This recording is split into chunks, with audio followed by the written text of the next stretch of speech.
Hello, everyone, and welcome to the program Midday Discourse live on global television. My name is Samuel Odi, and most of us are almost out of the whole celebration, and we're getting back to work. And those of us getting back to work today, we say, "Welcome back to the scene of work and hustle." Hope the holidays were all was good, and you had a whole lot of food, meat, and had good times with friends and family. So on today's edition, we'll be going straight in and we'll be looking at River State politics and crisis going on in the local government areas of the some persons' tenures as a chairman now. Their tenures being expired, and they won't be leaving office. Reese met him for 6 months. The election conducted by the current governor of River State in the person of Fubara, and the same governor has today, you don't know, has also today appointed a caretaker government amendment law 2024 made by Martins head House of Assembly.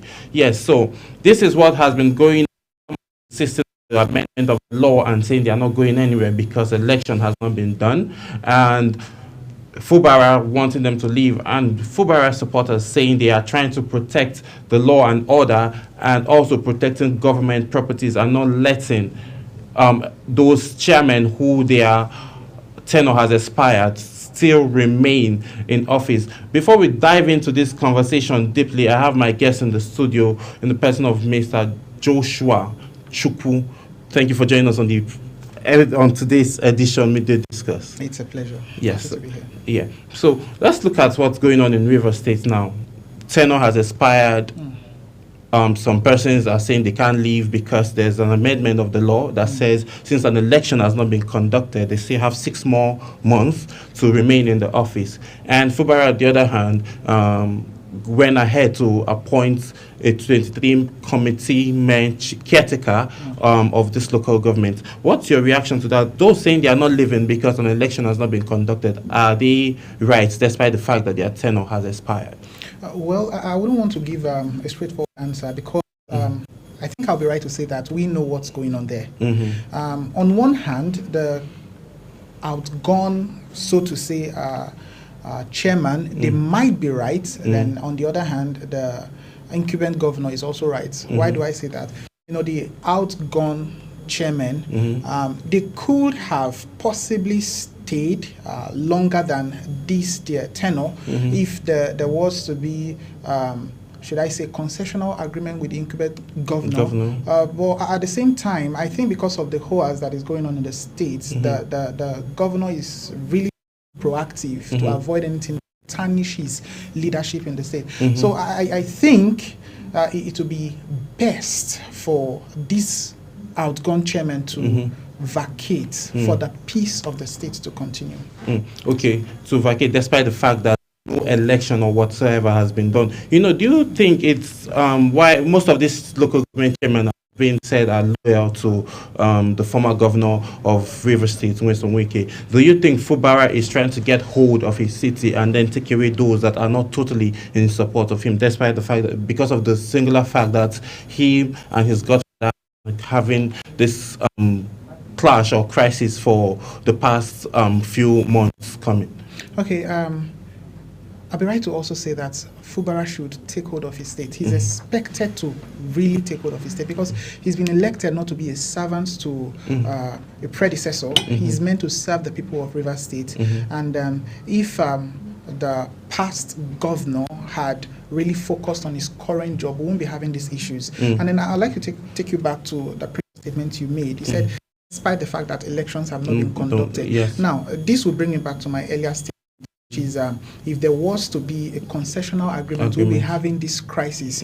What do I mean? Now, I don't think it's totally out of position for the current governor, Mr. Sim Fubara, to appoint caretaker committees. Man, your tenure is expired, and I may not want to work with you again for reasons best known to me.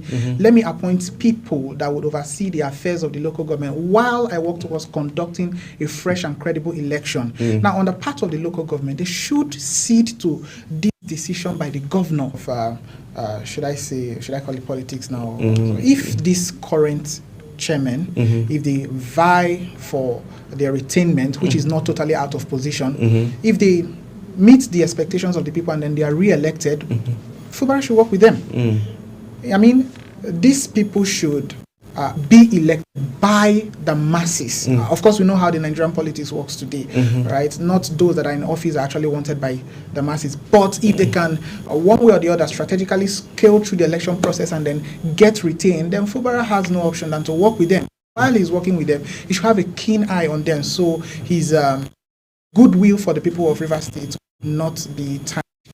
What can you say about the youths now that are taking over local government secretariat and causing havoc because there's been a whole lot of reports and videos surfacing on the social media of how the whole event is playing out, how youths are forcefully taking over and chasing some of this. What is your reaction to the youth for using that approach? The security forces to handle situations like that, because a policeman had to die because in line of trying to protect and make sure that none of those civilians were hurt.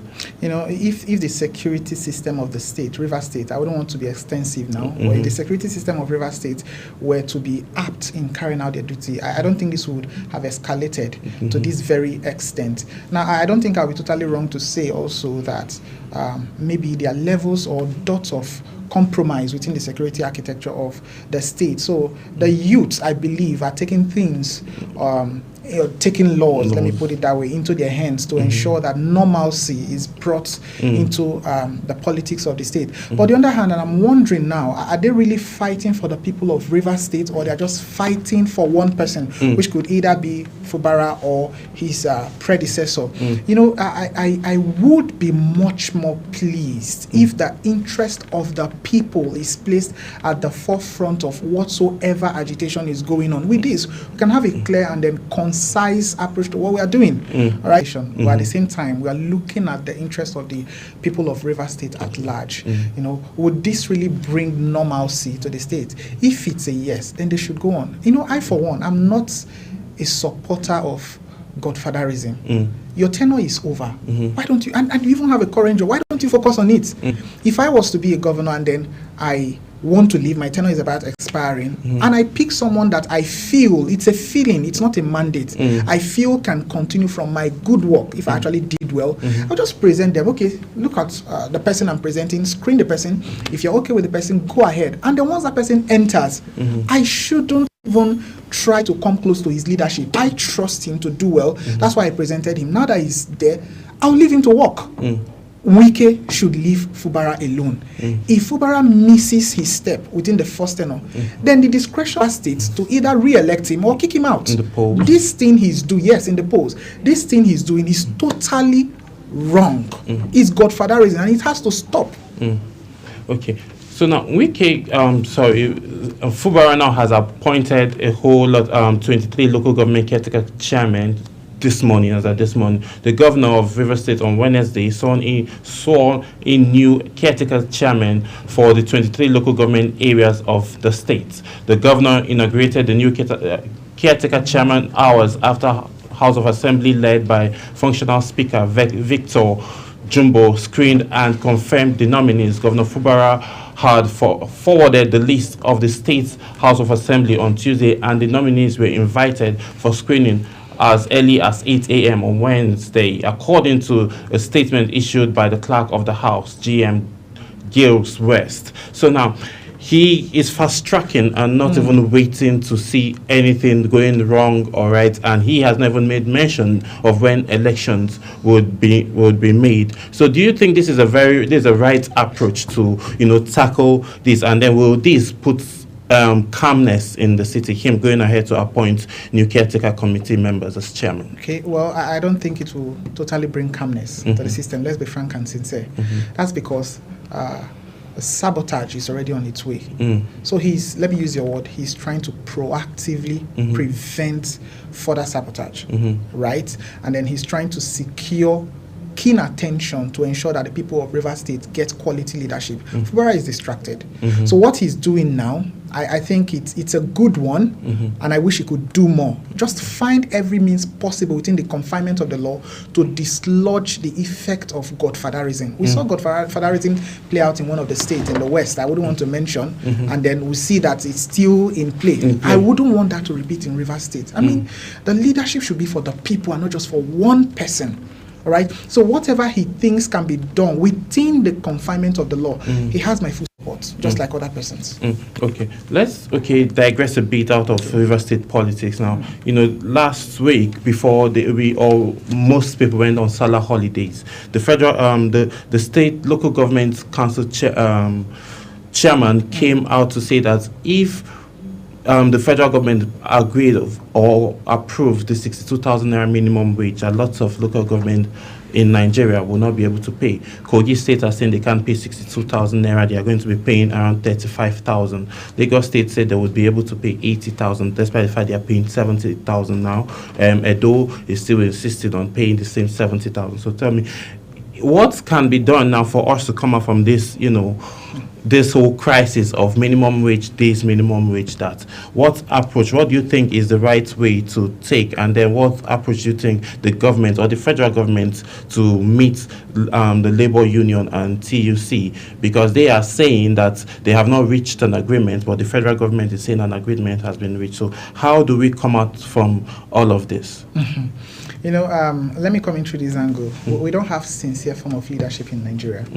You telling me, let me use a state that you mentioned, Kogi. You're telling me that the current government of Kogi State cannot pay 62,000 naira, which I believe is even too small, considering the price of goods and services in this current economy. Is it not the same Kogi where a past governor is being wanted for over 80 billion, the ones we know? Right? And this is supposed to be the fund that that should have been used for the betterment of the people of Kogi State. I travel across Kogi a whole lot of times, and sometimes I don't want to use a language because we're on air, right? I see that state as a state that is in need of urgent deliverance. I mean, we just know that this is the amount we've seen that he stole. Over 80 billion, not million, not thousand. And then you can't pay 62,000, I would advise that NLC holds their ground, except these political leaders are willing to accept what is being proposed to the masses. If they can accept, fine. Or let them reverse with immediate effect the prices of some stuff, some goods that they've skyrocketed for no reason. Example, the PMS, the fuel, right? If fuel goes up, everything intermittently goes up. If they can bring down these prices and then put in statutory bodies that will govern or monitor the intended reduction of prices within the economy, they can put in or create a committee that will monitor that there's a compliance, excellent compliance for this proposed reduction in prices, and this committee is fully functional, then fine, we would accept it. Fuel should come down. If they are saying a bag of garri should come down from 60,000 to 30,000 that it was before, and then they send out committee to the general market to ensure that there is compliance, then fine. And then if they can ensure that security architecture is strong enough for farmers to go back to the farmland, we would accept it. And also, these politicians, these assumed leaders, should also be willing to accept the pay. We would accept it. You can't tell me that a senator is earning close to 30 million naira a month for just being in an open air conditioned space, shouting yay and nay. And then those that are actually working in mines and then carrying files and all that, you are paying them meager 62,000, and then the other one is earning over 29 million, over 28 million, and they want us to continue with this. NLC should hold their ground, and I'm even supporting that Nigerians should be ready to hit the streets. All right? So that's just my little view on this. Okay, let's go back now to River State and the crisis going on with the River State government. So how can this whole thing now be calmed off and then settled? Is it the right approach? Now, Governor Fubara now has made and has appointed caretaker committees, which those that are in office might not take lightly, because the law and then the amendment said you still have extra 6 months, given the fact that election has not been conducted. Do you think this past chairmen now would accept this in good faith and vacate their offices. Anything can happen within a month, not talk more of 6 months. Remember, this Sim Fubara in question, there had been an attempted impeachment on him. So I believe he would want to work with not just loyalists, but people that support his vision for the state. All right? Godfatherism has eaten deep into the politics of the nation. And then you don't just start the weeding from an instant. All right? The clearest way I see that this thing can be solved is let the caretaker committees work. A fresh election should be conducted soon enough. Candidates should present themselves, and people with clarity of mind should elect who they want. If the outgone caretaker, chairman are retained, fine, let them. Was provided everything he needed to conduct this past 2023 election. He messed up. Sorry to use that language. He messed up. And then an uncompromised federal government, please, keyword there is uncompromised. Federal government should engage in an overhaul of the electoral system, right? And then getting people that are competent, people that are unbiased, people that are sincere and just in heart. If a cripple wins the election, with all due respect to those special class of people, if that special class of people wins an election, let them lead. Don't compromise. Don't sell it to the highest bidder. And of course, I think we should interestingly go the way of digital. I know some persons might say, but we've gone digital. 2023 election witnessed a digital form of election. Well, that's false. We saw what happened. We know what, let me not say we saw, we know what happened. Things were turned off, all right? And then excuses came up. The judicial system we relied on didn't do the expected, not like what we expect, the obviously expected. Let me not go deep into that. So what I think should be done is there should be a total overhaul of the system by an uncompromised federal government. Let the people's votes indeed count, all right? And then let's watch.